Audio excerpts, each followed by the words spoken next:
ఈ సీఈఓ తన కొడుకు దగ్గర ఉన్న కర్చీఫ్ చాలా మురికిగా ఉండడం చూసి షాక్ అయ్యాడు. అతను వెంటనే దాన్ని లాండ్రీకి వేశాడు. కానీ దాన్ని ఆయా ఉతికిన తర్వాత ఆ అబ్బాయి ఏదో ముఖ్యమైనది పోగొట్టుకున్నట్లుగా అల్లరి చేయడం మొదలుపెట్టాడు.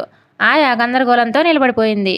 సీఈఓ ఆ అల్లరి విని తన కొడుకుని ఏమైంది అని అడిగాడు. అప్పుడు ఆ చిన్నబాబు కర్చీఫ్ ఉన్న బుట్ట సైడు చూపించాడు. దాంతో సీఈఓ కర్చీఫ్ తీసుకుని అతనికి ఇచ్చాడు.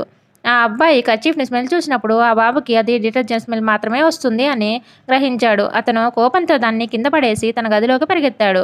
అసలు విషయం ఏమిటంటే ఆ బాబు నిన్న ప్రమాదంలో ఉన్నప్పుడు ఒక అమ్మాయి తన్ని రక్షించింది. ఇంకా కర్చీఫ్ ఒక పంకిన్ బొమ్మని ఇచ్చింది. ఆ బాబు కార్ యాక్సిడెంట్ తర్వాత ఆ భయం ఆ అబ్బాయికి నిద్ర లేకుండా చేసింది. సీఈఓ లోపలికి వచ్చినప్పుడు అతను కారణం అడగకుండా తన కొడుకుని తిట్టాడు. ఇంకా నిద్రపోవాలి అని బలవంతంగా నిద్రపుచ్చాడు. అప్పుడు ఆ అబ్బాయికి చాలా కోపం వచ్చింది. సీఈఓ వెళ్ళిపోయిన తర్వాత ఆ అబ్బాయి మళ్ళీ లేచి ఆ అమ్మాయి తనకిచ్చిన కర్చీఫ్ ఇంకా పంకిన్ బొమ్మని తీశాడు. వాటిని కేర్ఫుల్గా స్మెల్ చేస్తూ ఆ స్మెల్ చాలా సంవత్సరాల క్రితం యాక్సిడెంట్లో తనని రక్షించిన అమ్మాయి స్మెల్తో సరిగ్గా ఉంది అని గ్రహించాడు. ఆ పరిచయం ఉన్న ఇంకా ఓదార్పునిచ్చే స్మెల్ అతనికి భరోసానిచ్చింది. ఇంకా ప్రశాంతతను కూడా. తర్వాత రోజు ఆ బాబు రోజు కంటే ఒక అర్ధగంట లేటుగా లేచాడు. అది సీఈఓ గమనించాడు. అతను తన హెల్త్ బాగాలేదేమో అనుకున్నాడు. థర్మామీటర్ తీసుకుని టెంపరేచర్ చెక్ చేశాడు. కానీ రీడింగు నార్మల్గానే ఉంది. తర్వాత బాబుది మీల్ ప్లాన్ కూడా చెక్ చేశాడు.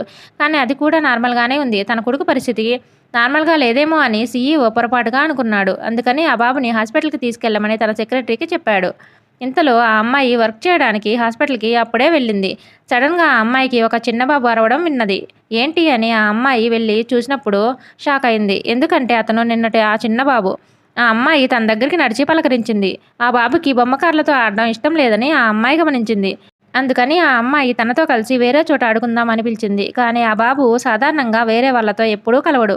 కానీ ఈసారి వింతగా అతను ఆ అమ్మాయితో వెళ్ళడానికి ఒప్పుకున్నాడు. అది చూసి సెక్రటరీ స్టన్ అయ్యాడు.